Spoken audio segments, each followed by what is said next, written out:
A few years ago, a friend of mine had a major health issue. At the beginning, we were trying to determine what was going on, so we went to the hospital so she could have a PET scan.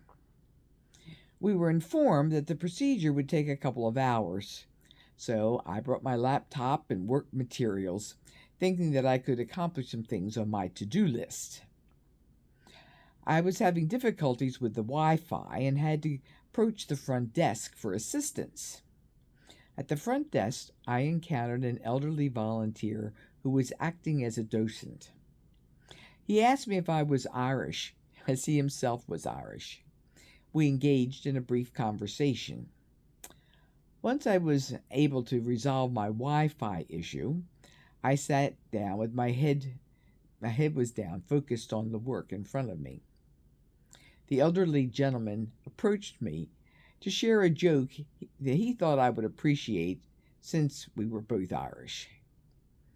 He proceeded to tell a joke, and although it was clever, I continued to focus on my laptop, attempting to disengage from the conversation.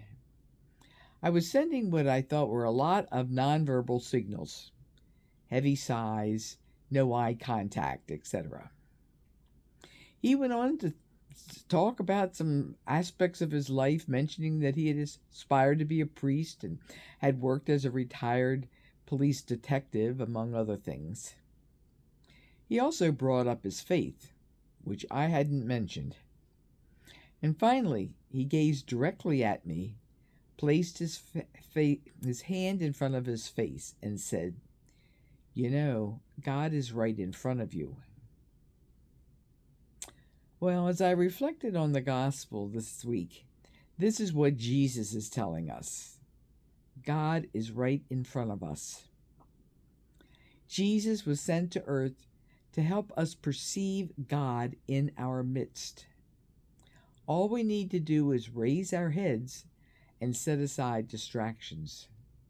The signs are there, we just need to see them. The other interesting thing about today's gospel is that we are reminded of Jesus' struggles on earth. He even sounds a little impatient. Think about it. He reached out to the sick and the disadvantaged because he wanted to demonstrate that salvation was available to everyone, a revolutionary concept in that time and even today, I suppose. It's no wonder he was frustrated, as his good deeds were frequently met with skepticism. This human aspect of Jesus' character serves as a reminder that it's okay to struggle, but we must keep engaging with God.